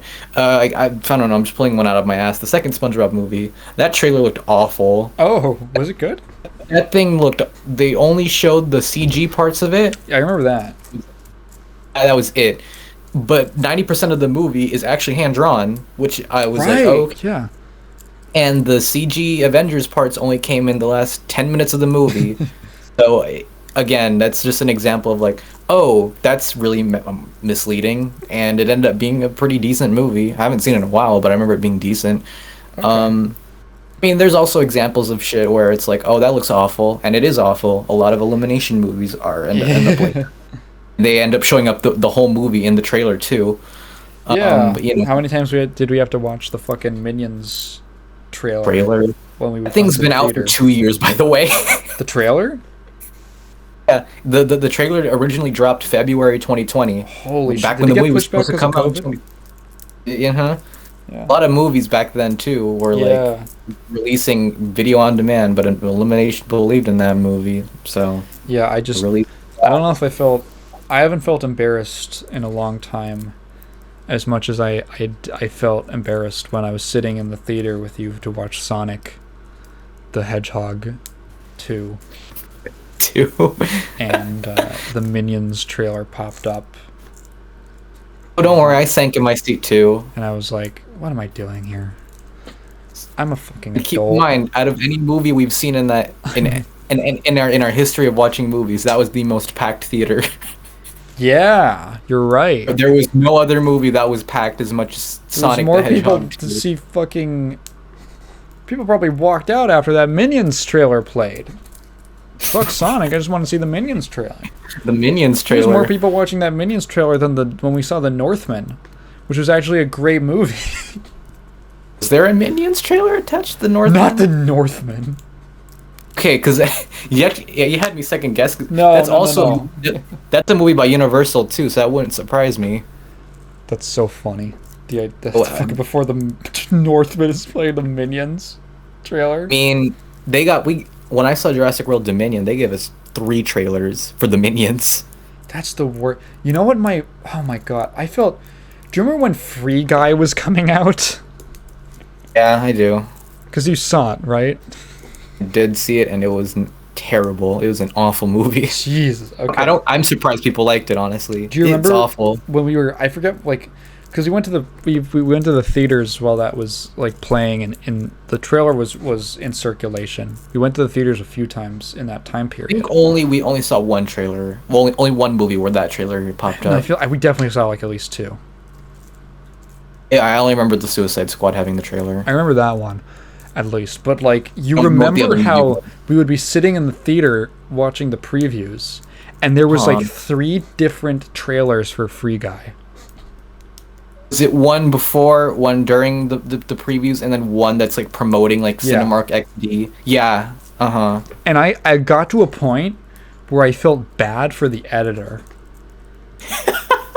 Because like I remember there was like one of them that was literally just like, this is just like a scene from the movie, and then it Yeah. randomly becomes a trailer, and I'm like, oh, Yeah, it's a you- trailer? Yeah. Okay. What? And I just felt so bad for the editor because I imagine his boss being like, okay, you need to make like 3 minute long trailers out of this movie. Just being like, how the fuck do I do that with Free Guy? Like maybe with like the Lord of the Rings you could do that. Yeah, or like a Marvel movie. I'd Or understand. like a that. Marvel movie or something like that. But like Free Guy? It's like how many times can you tell people what Free Guy is? And how many different ways can you do that? So Yeah. like I'm just That's like, another example of where they show like a twist in the trailer too. yeah, and I just felt so bad. I'm like, oh my god, I imagine Oh, this no. editor just be like, how the fuck what am I supposed to do? That Fuck it, is- I'll just take like a 2 minute scene from the movie. I'll just play it with like a few cuts. And then I'll add some random trailer garbage at the end. Yeah, they did that with Minions: The Rise. Like, when I saw Jurassic World Dominion, it was the most miserable experience seeing the Minions thrice. Right? They showed it once before Nuvi, another trailer, just a normal trailer during the movie, and for some reason they had to do this. This pissed me off. I guess because it's a Universal property, they wanted, they want what's the word? They want What? bangers. I'm trying to think of a word. I don't know. Anyways, they showed a short film with the Minions hanging out with dinosaurs because, of course, Oh, I'm that's watching the a movie. tie-in? Tie-in, and at Yeah. the end it says enjoy Jurassic World and come back to the theaters next time for Minions: The Rise of Gru. I'm like, oh my god, yeah, we know. Just like, oh, okay, Universal, I get it. You want this movie to do well, and hey, they got their wish. Have you seen how much this movie made this weekend? How much They did got it their make? made 108 million in the box office. Oh gosh. Want to know how much other kids movies even Lightyear bombed, by the way. I Did don't it? know. It's something I want to it made 50 million on its opening weekend, and it keep going down. Oh man, that sucks. Really? I can't think of a different time where like Illumination beat out Disney and Pixar at their game. That's a first. Wild. It's like a big first. That's I was like, oh, that's unfortunate. damn. Did Lightyear review well? I think Minions and Lightyear are about reviewing the same. They're just okay. You were to ask me, actually, I would think I would much rather watch Minions: The Rise of Gru. Seriously? Lightyear was fine. It was just nothing special. There was just nothing that made me go like the last 4 Toy Story was like, wow, that was great. Minions: The Rise of Gru was a step up from everything else they've made, but it's still not great. I think the thing with Minions: The Rise of Gru is that I got a few laughs in, You would. and okay, yeah, and there were some cute cameos from like other characters from the movies. I was like, okay, that's cool. They're actually, I can't believe I'm saying this, but Minions: The Rise of Gru is a better prequel and is better connected to the franchise that it's connected to than Lightyear is. That's really It's well, really wasn't sad. Lightyear just like Lightyear's it's just a Buzz literally- Lightyear story of like the in-universe Buzz Lightyear character. Yeah, which I'm like, okay, I have no problem with that. But the connections it has to Toy Story are so minimal, Why and would it it wouldn't. have any connections to Toy Story, though? It's like, okay, small spoiler. There's an opening card in the movie that says, in 1995, a kid named Andy saw his favorite movie based on his favorite toy. I was Oh, like, that's lame. you don't need to do that shit. That's dumb. Don't fucking do that. That's really Don't try to do that. that's really stupid. I was like, oh man, that's really. I heard some people in the theater, they were like, aw, and I was like, no, not aw. That's really. That's why that's there. That's why that's there. And that's true. Disney and Pixar love to just be like, hey, remember this franchise? Remember this? Remember that? Remember that? Just like, okay. I feel like if they wanted to connect it to the Toy Story franchise, there could have been a better way that they could have done it. Do you remember our first 8 movies? Our first Pixar's first big movie, the movie that ruined animation as a whole. Oh, what? What do you mean? There's some claims that are just saying like, hand-drawn animation is to the downfall because Toy Story did too well. Toy Story did so well. I mean, I get it.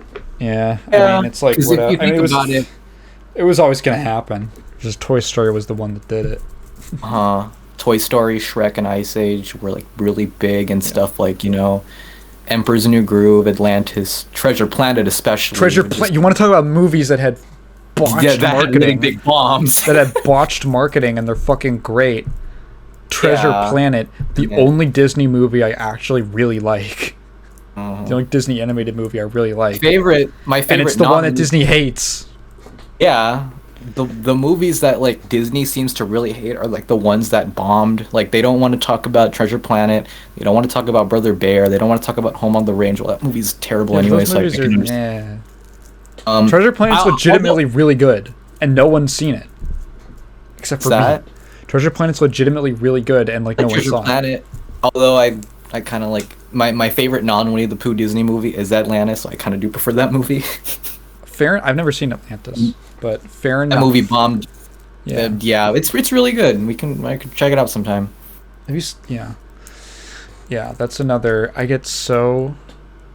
You know how bad the marketing was for Treasure Planet, right? Yeah. Like they put the twist. There's like a huge emotional twist. Did they do an Illumination where they just showed the entire movie? They give you like a. Okay. Not the entire movie from what I remember. They do show something that's important. They basically. There is like a big emotional twist that's like a really important part of the movie. And it like changes the whole dynamic of the characters. And in the trailer, the narrator just says it as if it's not even a twist. I haven't seen the trailer. It's like if the trailer for Fight Club, it's like was like join. I don't think he has a name actually. The main character of Fight Club, right? It's like join guy with his hallucination of himself. It's like if it did that kind of a thing. Yeah, damn. It's that fucking bad.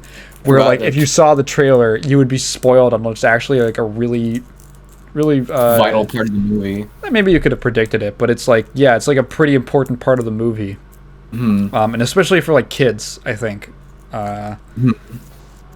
would completely spoiled them because kids can't like predict shit. But and then they just like totally undermarketed it, and god damn, that movie is really good. Go watch Treasure Planet. Pirate Treasure Planet. Specifically. That's a good one. That movie had a pretty bad release date too. Which one? Treasure Planet. That movie came out at a pretty bad time. Yeah, it was also like one of their last animated movies, I think. Wasn't it? Okay, I'm just searching this up right now. Yeah. Did you know that Treasure Planet not only bombed, there was another animated movie that came out the same day as Treasure Planet and did better. You want to know what that movie is? Was it Shrek? Crazy Nights. That is Crazy Nights? Crazy Nights apparently came out the same weekend and did better than Treasure Planet. That is Adam not good. Sandler's Are you serious? I had to I had to search this up. The weekend, it did I think Treasure Planet did slightly better, but 8 Crazy Nights was not too far ahead. That's ridiculous. Also came out the same time as a James Bond movie, The Santa Claus 2, and Harry Potter and the Chamber of Secrets. So it did have also other competition at the time. This is like unfortunate. Do you remember Megaman Powered Up? Yeah, I do remember that cartoon. Do you know what time slot it got?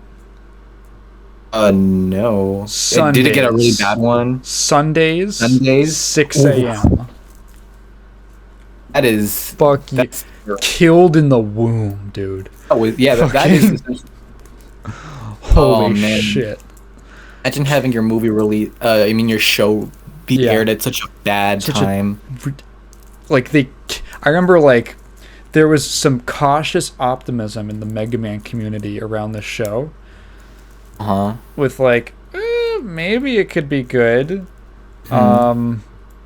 Is it any good? Maybe it could be something. And then the time slot got announced, and everyone was like, "They're fucking killing this show! Holy crap!" Was it when it debuted, or was it just like a random like No, as it went along? like episodes would only air Sundays at 6 a.m. and it was like a 52 episode block or something like that. It's not good. I'm guessing it got canned even halfway through production. No, we don't actually know. As far as I'm aware. I don't think so. Oh yeah, are you looking it up? Sorry. Were you looking it up? I thought you said something. No. I said, is this show still going? I don't think so. Okay, No. I figured. I think it aired one season in like 2017, 2018 or something like that. That didn't last very long. Yeah, your microphone does this fun thing where the first like half second of your audio doesn't pick up. Does it not? Yeah, it always works like that. So Okay. the first time you say the first bit of your sentences always gets cut off. All right. Because your cat uses a Chromebook microphone. Use a Chromebook. That's unfortunate. So, Powered Up. I remember Powered Up. I'll talk a little bit. You want me to random up Powered Up for a second? Go for it. So, there was always this, like, talks, this rumors that, like, oh, there might be, like, a Mega Man cartoon in the works. And then, like, it came out, like, oh, it got officially announced. And it was just, like, a logo. Like, it's happening. And it was being like it was like an initial wave of details, if I remember correctly, that was just like, it's called Mega Man excuse me, it's called Mega Man Powered Up. It's being made by Man of Action, whom you might know. That name's actually is making Ben 10, Generator Rex, a couple other things if I recall. They're like they specialize Man of Action shows. Yeah, basically mainly Ben 10 and Generated Rex. Okay, that's literally all that seems that they're known for. Yeah, but like pretty solid, like in like the late 2000s and like early 2010s, they were kind of like one of the like I guess well-known or central action cartoons, like studios. Yeah, those are pretty big. Yeah. They did some other Ultimate Spider-Man, Avengers, Earth's Mightiest Heroes, Bakugan Battle Planet, Big Hero 6 the series. They are Joe Casey, who is a comic writer,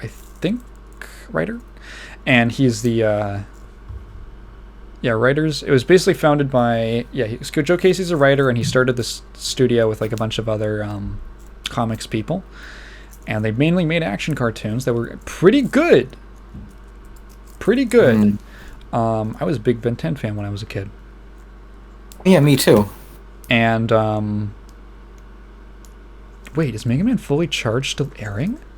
It said like first year 2017, not last year present. Number of seasons 1. Yeah, no, okay, so they just haven't even updated it. It might be rerunning, but I don't think so. Yeah, so it's being made by Man of Action, so it's like, oh, this might be fine. And then the picture of Mega Man that they showed. Yeah, that's. Oh my god! I don't think you might not be looking at the right one. No, I did. The 2D one.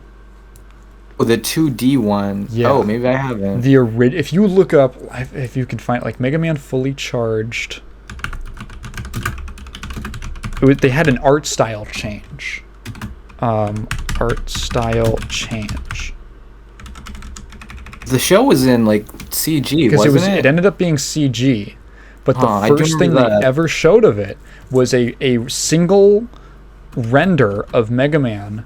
Yeah, I'm gonna send you the link to the thing. Scroll down, and like the first image that they really show, that's what the original render of Mega Man. I want to get your reaction. That's what I ended up seeing. Yeah, I saw Yeah. that too. yeah. It looks like a DeviantArt. It does. It does look like a DeviantArt drawing, doesn't it? It's like not the worst thing in the world, but like, But it's not. ooh, this is not what I want to see. Maybe there was all this like, oh, it looks like it's gonna be, that looks like Flash. It just looks like Flash, first of all. With like, I can see where the Flash like joints are. It looks like a slightly above average Newgrounds cartoon. And I'm like, and everyone's like, oh man, is it? What's gonna go? What's gonna happen? How's this gonna go? And then, like a year or two go by. That was with like 2015. Like a year or two go by, and suddenly they come out with no news, and suddenly they come out with a bunch of details like this is a thing now. This is gonna happen. This has not been canceled behind the scenes. And it's completely different. It's like a CG art style, and it was like, oh, and it looked like it was like a weird take on Mega Man, where it's like based off of the original like classic series, but it's not like the storyline of the classic games. They're just taking like characters. It's like a new timeline of it. It's like an alternate take on Mega Man, essentially. It's like that Sonic Boom cartoon they did. Yeah, something like that's a good. It's like a Sonic Boom for Mega Man type thing, where it's like Mega Man isn't a robot boy. He is a robot boy, but he has like a human form, and he turns in. He's like a transformer. He is a Danny Phantom thing, and he transforms into Mega Man. Okay. And Wily is not an old man scientist. He is a little boy, and he is Mega Man's best friend. And I was like, that was weird. And Dr. Light is kind of weird. Big and wide. Dr. Light has huge, giant, wide shoulders. I remember why I was like really interested in it, and Cartoon Network had the first 2 episodes available for like streaming for free on their website. So I watched them, and I was like, this is fine. This is... It exists. Not... I had to come to terms with the fact that I was consuming something that was outside of my target demographic. Even as like a sophomore, as like a 16-year-old. Yeah. I was like, this is fine. It's weird. Maybe it's okay. Yeah. And then it aired. I remember it was like, it just kind of came and went. That's how I remember it happening. It was, I remember like certain Mega Man YouTubers being like, oh, we're going to make like, we can do like, we'll do like a weekly podcast where we'll like review every like week's episodes. And then they did like 3 and then just lost interest in the show. Probably because it wasn't that good. It was fine. It wasn't terrible. It was just fine. No, it was just not made for you. It wasn't made for me. I didn't like the designs, to be honest. I didn't like the character designs. It was perfectly okay. It doesn't have the same kind of hilarious quality that the Ruby Spears cartoon has, which is unfortunate, because I love the Ruby Spears Mega Man cartoon. Yeah, we should watch that together sometime. Oh, I'd be down. I really like the Hanna-Barbera Pac-Man cartoon, so I bet that'll be up my alley too. Hanna-Barbera Pac-Man cartoon? We didn't know about that? Hell yeah, there was. What? Let me look this up. Maybe it was Ruby Spears, or maybe it was Hanna-Barbera. It was one of them. No, Hanna-Barbera. That was a real thing. Pac-Man TV series. Oh, have you shown me this? Oh, it's one with these weird looking Pac people. Yeah, it kind of looks like Pac-Man 2 in a way. Yeah, I don't like his eyebrows. I don't like Pac-Man's like his weird fedora. Is he like a detective? Oh, that's right. They have like a red fedora. This is weird. Okay. Yeah, I didn't even know that this was a thing. There were a lot of I wonder if you remember that there were a shit ton of cartoons. I think Ruby Spears did like Hanna-Barbera did a Donkey Kong cartoon at one point too. They might have. You might have to just search that up. There was this is the CG cartoon? No, not the Donkey Kong Country cartoon, like based on like the arcade Donkey Kong. Oh, it is. I thought it was there you just Manila Gorilla. Sorry, I always think it's Manila Gorilla. No. Gorilla. Sorry. Yeah, this is a real thing. I think. No, it's not. Wait, is it? Oh yeah, that's a thing, babe. I'm only getting results for Baba Louie. Oh, like the donkey from Quick Draw McGraw. No. There is a Hanna-Barbera. Oh, sorry. You might want to search up Ruby Spears. Oh, Ruby Spears. God. Yeah. Okay. I thought it was Hanna-Barbera that did. No, Ruby Spears did. I'm only getting this donkey. donkey. Saturday Supercade. There you go. That's what it was called. Yeah. This feels like something I've never seen anything about this. Because I think Nintendo really scrubbed this like under the rug. I could make a video about this. It's interesting. Okay. Yeah, it's seen some episode. Yeah, you know what? Since you literally said Magilla Gorilla, it literally just is Donkey Kong with Magilla Gorilla. That's the cartoon. Is it? It's nothing. It's nothing really special. Big gloves on? I don't know. Wait, so Saturday Supercade. If I just look up, Saturday Supercade. Oh, it's Donkey Kong Jr. Was it like shorts? Maybe, yeah. I think they were like little, intermittent. Interesting. What? This Mario looks so weird. Yeah, it's supposed to be based on what do you call it? The original Mario design, I guess. Yeah, there was a Frogger segment, there was a Donkey Kong segment, there was a Pitfall segment, and a Q*bert segment. Oh, and I always wanted to know Q*bert stories. Yeah. Oh, there was even one for was it? Oh, Space Ace? Yeah, yep. There was one for Space Ace as well. And who's this kangaroo person? Actually, I don't know. Is that an original character or what? Oh, it's an Atari game. Oh. Okay. When did this come out? That was an arcade game. That was a clone of Donkey Kong, I guess. 1983 to 84. Huh. That was like in the middle of the American video game crash. Yeah, this Superstar Saturday Supercade thing is all like half lost media because half of this is actually not out, like has not been seen since the 80s. Interesting.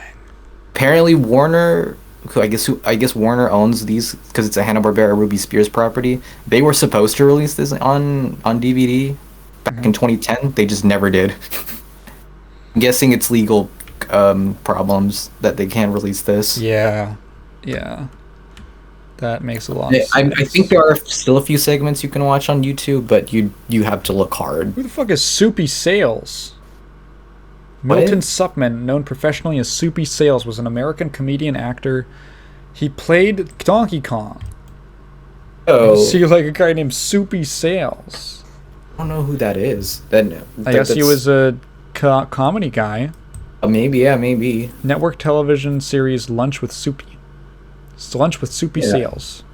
That's something I don't even know what that is, and I know a lot of old shows from that era. Frank Welker is in this. He does. I think he's in every Hanna-Barbera show. Bongo, Donkey Kong Jr., Coily, Fred, Q Ball, Q Dad, Q Mungus.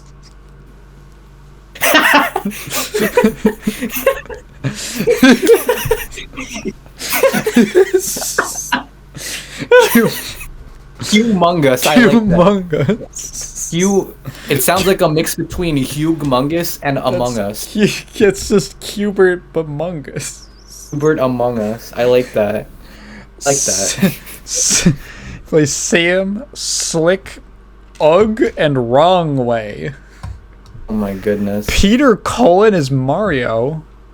Really? Optimus Prime was Mario. Really? The man that played Optimus Prime in Eeyore was also Mario at one point, I guess. That's crazy. It's crazy. I actually didn't know that. Luigi. We need to Do you order think that Peter Cullen still Luigi, remembers we're in that? terrible debt to the Mushroom Kingdom. I want to meet Optimus. I mean, not either Peter Cullen or Frank Welker one day and be like, hey, do you guys still remember these roles? They probably don't. Holy shit. Oh man, I kind of want to rewatch these now after the podcast. I want to see if they. Nancy Cartwright. Oh, really? As someone named Kimberly. Nancy Cartwright is a Bart. Right? Yeah, Bart Simpson. Wow. Okay, I didn't even see that. Damn. Okay. That's Nancy. There's some like actual people on like big cartoon people in here. Yeah, I actually did not expect that. Probably there might even be no. I thought it was Nolan North. It's Noel North. Okay, I was like Nolan North. Way before Uncharted. Yeah.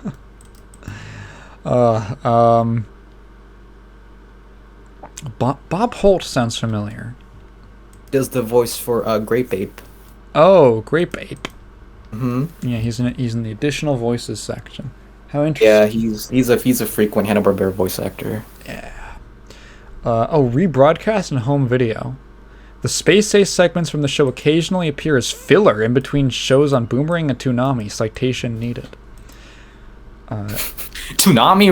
Okay, I can see that. I can see that. The series has become considered partially lost in recent years due to a lack of re-releases and rebroadcast. In 2010, Warner Archive announced via their Facebook page that Saturday Supercade would be released through their made-on-demand DVD program. Wait, what? However, some segments may be cut due to rights issues. As of 2021, no further information has been released. So what I was talking about earlier. 10 years ago, they were like, we will make a DVD for you for Saturday Supercade per order. Yeah, because Warner Archive does a lot of things where they release a lot of their forgotten movies, like their older Warner Brothers movies. And a lot of their most popular sales are like their cartoons, because they actually do have some of them. I do have some of the Warner Archive Hanna-Barbera cartoons, like the ones that are like, not like the Scooby-Doo or like the Flintstone stuff, but like a lot of like their older, like, if I were to name these cartoons, you'd be like, what the fuck is that? Like what? Remember the Quickie Koala show? Exactly. But they made a DVD archive of like all the episodes of that show. They did it for the Pac-Man show too, actually. Really? They're pretty hard to find now, actually. I've never heard of a made-to-order DVD. What they mean essentially is that they're only exclusive online on their Warner DVD archive website or Amazon. No, I don't know why it says made on demand DVD program. I don't know why they phrase it like that, but what they essentially mean is that they just release it on DVD, exclusively online and not at stores. Oh, okay. On November 3rd, 2015, Sony Pictures Home Entertainment released The Best of Q*bert. Sounds like a porn compilation on DVD in Region 1. It was Region 1. The Q*bert segments still exist. The two-disc collection features 17 of the 19 episodes of the series. This is a manufacturer-on-demand release. Available exclusively in the US via Amazon and their CreateSpace MOD program. Oh, so that's like how if you publish through, there's like a certain thing if you publish through Amazon where they will print your book for you, but it's like made, it's like printed on demand, like when someone orders it. They'll like print it out. What? Have you seen the cover of the Best of Q*bert thingy? No. Search it up. I will send it to you. This is fucking hilarious. Q*bert. Okay, look at the cover. Look what it says. Look what it says at the Before bottom. Pixels, no. Before Pixels, there were Cubert's Pixels, the movie Pixels, the logo. There were Cubert's animated adventures. Is he wearing a Letterman jacket? He is wearing a What the Letterman fuck jacket. is that? Because that's an 80s thing. Get Cubert it? shoves people into lockers, calls them slurs. Oh my god. Why is there like a guy in a trench coat? Is he gonna like He's gonna like drug Hubert, I sell guess. sell you? Britney Spears made a lot of weird things in the 80s. I wonder if you know, like, I only really know about their Mega Man. besides Mega Man, they did one for Pac-Man, they did one for the Super Starcade. They did a show for a Rubik's Cube. Did you know that? What the fuck? What it was called? Damn, Rubik's Spears. It's called Right. They did a Rubik's Cube cartoon Rubik's and Cube. Rubik the Amazing Cube. Oh, this guy. I thought this was fake. oh, that's real. That's an actual. Why does he look like that? Why does he have a little old man's face on a Rubik's He Cube? looks like Yoda. He looks like Blue Yoda. Yeah. Yeah. Rubik and the Pooch Nappers. Oh god. I don't think I'd ever watch anything The called that. Pac-Man Rubik the Amazing Cube Hour. It's what a catchy name. Well, yeah, because I think they connected the two shows like a. Like they did that a lot. yeah, a double feature. They did it with Tom and Jerry and a bunch of other stuff. This is wild. Yeah, I know. Ruby Spears, it just Hanna-Barbera in general is just really fucking weird. Like they make shows for, like. Was Ruby Spears a everything. subsidiary of? It's I guess you would consider it like they're like a separate company, but they worked very closely with Hanna-Barbera. They're actually responsible for the creation of Scooby-Doo. Oh. Really? Yeah, they actually came up with like the idea for Scooby-Doo, but Hanna-Barbera ended up taking the idea. Let's see. They gave the idea to them for them to take the show. Popular Ruby Spears shows: The Centurions, Mega Man, which for some reason uses the one episode where Mega Man X shows up. Okay. Cowboys. Wait. Wild West Cow. Cow is COW. Like an acronym. Boys of Moo Mesa. Oh, I've seen that cartoon. That's weird. Dink the little dinosaur. Do you remember that one? They did Alvin and the Chipmunks. They did the 80s Alvin the Chipmunks, that's right. Rambo the Force of... There was a Rambo cartoon? There was a Dragon's Lair cartoon they That's also made. insane to me. Yeah. Rambo is so violent. Oh, that's common for R-rated movies to get cartoons. Yeah, in the 80s, but like... That's still Police so Academy is crazy. a new Like one. Rambo, the first movie's about like a fucking like PTSD-riddled Vietnam veteran who like kills people in the woods because he can't fit I into know. society. They still made it. And they were like, I think kids will love this. And then the follow-ups are just him murdering people. Yeah. It's Punky Brewster. You remember Punky Brewster, babe? I don't know what Punky Brewster is. It's a show about like a orphan child that gets adopted by like this old man, and they do like they go on whack adventures. It's because I remember that because I used to watch that as a kid. Sky Surfer Strike Force. Actually, I actually don't know what that one is. This looks like an anime. This looks like it's vaguely. This is like an. Oh, it's looking like an action show. This is so weird. This looks like an anime that would air for like one season on Cartoon Network. Yeah, it it does. Talking about. yeah. Just those shows like Robotomy or like Secret Mountain Fort. Dude, I fucking loved Robotomy. I did too, but that Yeah. show was they just gave it a season and then that was it. That show was so cool. I love the aesthetic. It's like a little kid. I can see why they canceled it though. They did Turbo Teen. What's that? I actually don't know. Turbo Teen? Is that a video game based cartoon? No. Okay, I'm going to show Kat the opening for Turbo Teen. Give me 1 second. Give me 1 I second. feel like if I see it, I'll know it, but maybe I won't. Okay, no, you're gonna... This is like nothing you've ever seen before. Okay, hang on. I'm gonna stream this for you. Okay, you watching? Let me just turn on the sound. And yeah, that should be it. Oh fuck, I don't have any sound. Hang on, I'm gonna pause recording real quick. Okay, we're back. Okay, I'm gonna now play Cat, the intro to Turbo Teen.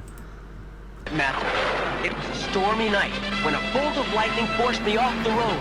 My car skidded into a government laboratory where a top-secret experiment was underway. I swerved into the path of Dr. Chase's molecular transfer ray. Oh no, no.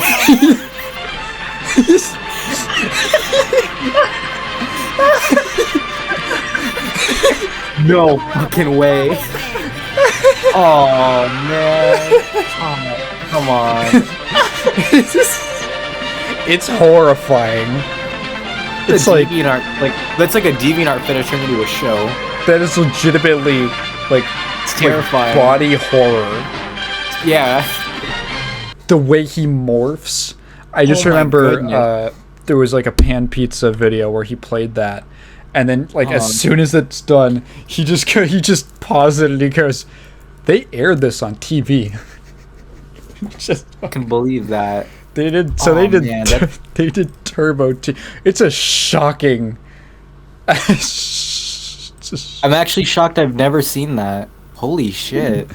Yeah, it's fucking. I guess I've seen a lot of Hanna-Barbera Ruby Spears shows. I guess that one slipped under my radar. Yeah. Oh my goodness. I love showing that to people, like their face when the thing happens. Oh my god, it's Goodness. priceless. I can believe that exists though. I It's can like totally believe that. it's too. shocking and Oh my God. distressing. That is very distressing. Good lord. Yeah. Yeah, Ruby Spears. Oh, they did Heathcliff. Yeah, remember My Heathcliff? favorite, Heathcliff. The one that everybody says is a Garfield It's just ripoff. but Garfield. He came out before Garfield though. Was he? Oh my god. I think he came out like a year or two before Garfield. That's He cute. stole his thunder. Damn. Well, Garfield did it better. I like Heathcliff though. I mean, just sorry, I like He's Garfield cute. more. I mean, he makes me want to eat Cheetos. He's like Cheeto orange.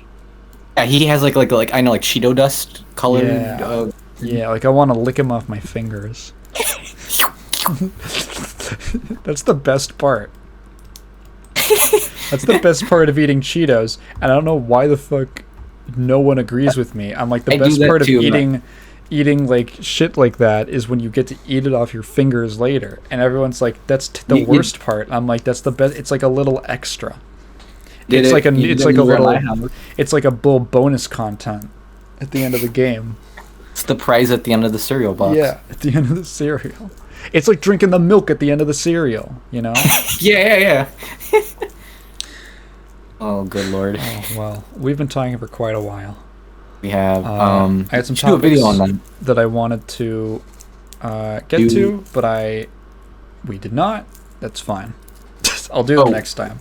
It's fine. It's not time sensitive, but Okay. I think we filled out a good podcast this episode.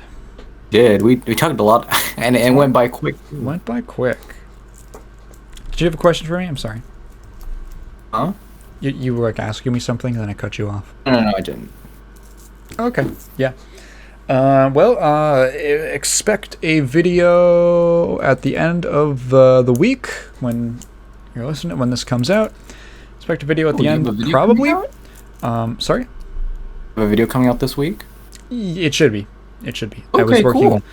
I should have most of the research done already. Well, I spent last week. I mean, I spent the last week doing the research and stuff. So, yeah, I'm actually really excited for what the next topic is. Kat knows what it's going to be. I know what it Don't is, say. and I'm very excited for everybody to see it. I hope you guys enjoy it.